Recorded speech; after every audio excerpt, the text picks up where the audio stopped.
Trong video ngắn này, tiến sĩ Brianna Bibel sẽ chia sẻ với bạn một vài mẹo nhỏ khi làm việc với pipet đa kênh. Working with multi-channel pipette? Here are a couple quick tips. Keep an empty tip box. And now, when you only need a set number of tips that's less than a whole row, what you can do is you can go ahead and transfer to your empty box. Voila. Also, you never want to basically have things lopsided, so you don't want to come in and have tips like this.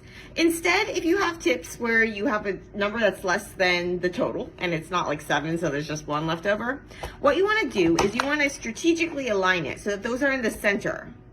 So you can do it so that they're in the center. Voila, you pull up and your tips are in the center. This is going to help keep things even. Still though, you always need to be careful that when you're picking up the tips, you have an even balance, like you're pushing evenly on all of the tips and coming up. And even then, you're still going to need to check that when you go into the liquid, the levels are coming all up to the same line with all of them. That's really important. Another important thing, you never want to come and like yank tips off.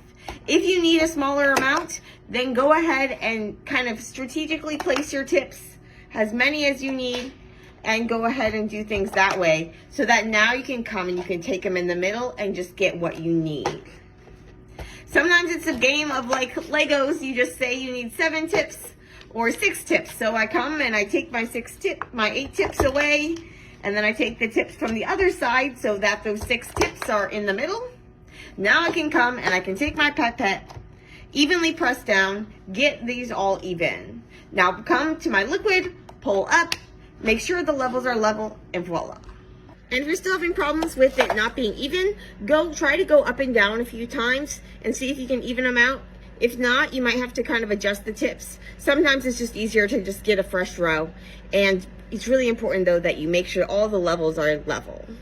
Also, what can be helpful is if you keep things in order, and so you can use a new plate even if you have like a half plate. Move things over to the rows so that you are able to keep track of what you're doing. So say your stuff is in rows 1 and 2 and 3 or whatever.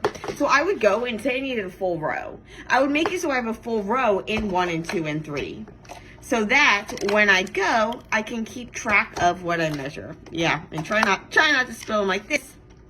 But now, if I go the row 1 into my plate 1, and then I go 2 into 2 and 3 into 3, and that helps you keep track of things so you don't lose track. Because when you're pipetting a bunch of clear liquids, it can get really confusing seeing what's what. And so you want a system so you can keep track of things.